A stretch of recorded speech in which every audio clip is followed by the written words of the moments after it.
कहा जाता है कि भगवान भाव के भूखे हैं और अपने भक्त की एक पुकार पर दौड़े चले आते हैं। ऐसी ही एक भक्त थी कर्माबाई जी।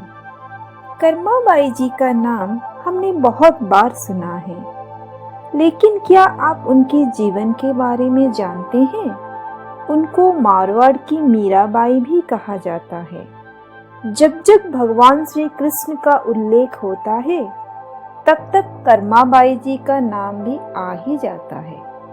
वो भगवान श्री कृष्ण की महान भक्त थे।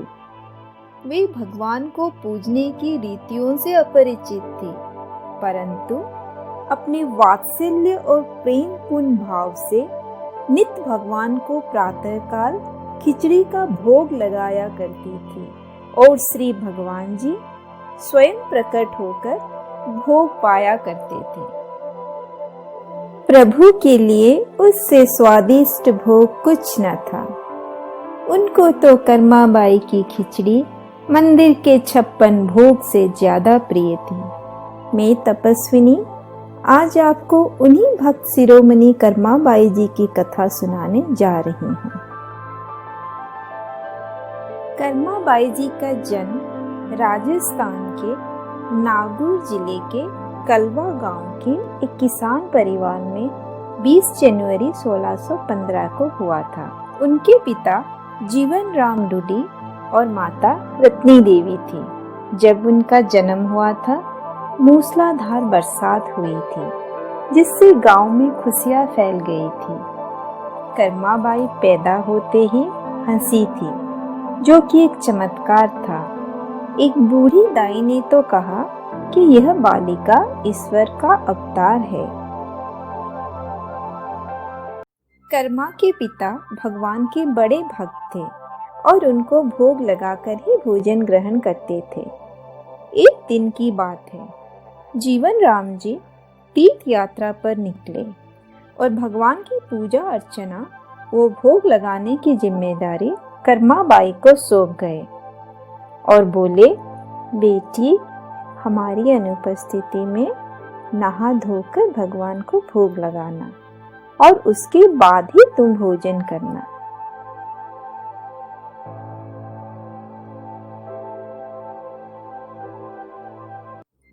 दूसरे दिन भोली कर्मा ने खिचड़ी बनाकर भगवान के सामने थाली रखकर बोले, जब भूख लगे तब भोग लगा लेना, मैं तब तक घर के काम कर लेती हूँ। ये कहकर वो काम में जुट गई। बीच बीच में वो थाली देखने आती, लेकिन भगवान ने खिचड़ा नहीं खाया।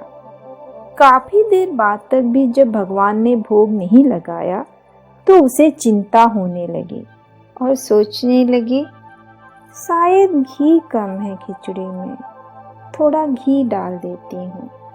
और उसने थोड़ा घी खिचड़ी में डाल दिया। फिर उसने सोचा, नहीं, शायद मीठा कम है खिचड़ी में, थोड़ा गुड़ डाल देती हूँ ताकि खिचड़ी मीठी हो जाए और भगवान भोग लगा ले। उसने थोड़ी गुड़ डाल दी, लेकिन फिर भी भगवान ने खिचड़ी नहीं खाया। तो वो बोलने लगे, जब बाबा खाना देते हैं तो खा लेते हो, तो आज क्यों नहीं खा रहे हो? बाबा बाहर गए हैं और उन्हें आते आते बहुत दिन लग जाएंगे। उनकी अनुपस्थिति में मुझे ही आपको खाना देना है और आपके खाने के बाद ही मैं भोजन ग्रहण करूंगी और मुझे बहुत भूख लगी है, भोग लगा लो ना। भगवान फिर भी नहीं आए। तब कर्माबाई ने सोचा, शायद पर्दा नहीं होने के कारण भगवान भोग नहीं लगा रहे हैं। उसने अपनी धावलिये का पर्दा किया और मुंह दूसरी तरफ फेर लिया और बोले, लो, अभी तो पर्दा भी कर दिया है, अभी तो भोग लगा लो। फिर भी नतीजा कुछ ना निकला। उसने भगवान से फिर कहा, भगवान, आप भोजन नहीं करेंगे तो मैं भी नहीं खाऊंगी। कर्मा उस दिन भूखी रह गई। उसने दूसरे दिन फिर खिचड़ी बनाई और घाघरे का पर्दा करके फिर से भगवान से बोली, आज तो भोग लगा लो। दूसरे दिन भी नतीजा नहीं निकला। तब उसने कहा कि यदि आप नहीं खाएंगे तो मैं भी नहीं खाऊंगी और न भोग लगाऊंगी। भूखी रहकर प्राण त्याग दूंगी। इसी तरह 3 दिन बीत गए। तीसरे दिन भगवान ने कर्मा को स्वप्न में कहा, उठो, जल्दी से खिचड़ी बनाओ, मुझे बड़ी भूख लगी है। कर्माबाई हड़बड़ा कर उठी और बोली, यदि नहा धोकर बनाऊंगी तो देर हो जाएगी और मेरे कान्हा को तो बड़ी भूख लग रही है। 3 दिनों से उन्होंने कुछ भी नहीं खाया। तो वो बिना नहा धोए जल्दी से खिचड़ी पकाना शुरू कर दी। यहाँ स्वच्छता पवित्रता का ध्यान नहीं, सिर्फ भाव का ध्यान है। अब चूल्हे पर खिचड़ी तो रख दी। अब सोच रही है, ये खिचड़ी थोड़ी थोड़ी गर्म होगी, उबलेगी, फिर बनेगी, तब तक मैं क्या करूं। तो वो नीम का एक दांतून ली और उससे दांत साफ करने लगी।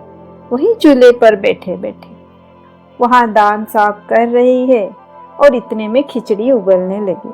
और जैसे खिचड़ी उबलने लगी, इधर उधर चमचा ढूंढने लगी। चमचा चम्मच नहीं मिला, ध्यान नहीं रहा, क्योंकि ध्यान तो था कि मेरे लाल को तो भूख लग रही है और जल्दी से कैसे खिचड़ी बना दो। जब चमचा नहीं मिला, ध्यान नहीं रहा, तो वही दांतून ली और उससे खिचड़ी को घुमाने लगी। उसके बाद पर्दा किया और भगवान को भोग लगा दिया। थोड़ी देर में कर्मा ने देखा कि भगवान ने तो सारी खिचड़ी खा गए। उनका खुशी का ठिकाना ना रहा। अब वो नित्य प्रति भगवान को खिचड़ी का भोग लगाने लगी और बाल रूप में श्री कृष्ण आकर उनकी खिचड़ी खाने लगे। यह कर्माबाई की भक्ति की चरम सीमा थी। काफी दिनों बाद कर्माबाई के पिता तीर्थ यात्रा पूरी करके वापस लौटे। जाते समय उन्होंने गुड़ का मटका पूरा करके रखा था। जब लौट के आए, देखा कि मटका तो खाली है। तब उन्होंने बेटी से पूछा, बेटी, ये गुड़ का मटका तो खाली है।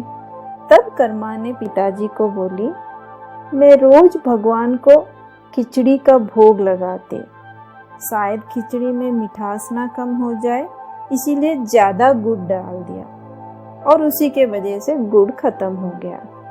और वो सारी बात पिताजी को बोली। यह सुनकर जीवन राम जी आश्चर्य हुए कि ऐसे कैसे हो सकता है। प्रभु रोज मेरे घर में आते थे और कर्मा का खिचड़ी खा के जाते थे, ये कैसे संभव है। उनको चिंता होने लगी, कहीं मेरी बेटी पागल तो नहीं हो गई है। दूसरे दिन कर्मा ने खिचड़ी बनाया और थाली मंदिर में रख दी। अपनी घाघरे का पर्दा किया और बोली, हे कान्हा, मेरी सत्य की रक्षा करना अब तुम्हारे हाथ में है। भक्त की पुकार सुन भगवान खिचड़ा खाने आ गए और जीवन राम ने जब अपनी आंखों से भगवान के दर्शन किए, वो धन्य हो गए। आगे की कहानी हम पार्ट 2 में सुनेंगे। अब मुझे इजाजत दीजिए। आप सभी का बहुत बहुत धन्यवाद। जय राधे श्याम, जय जगन्नाथ।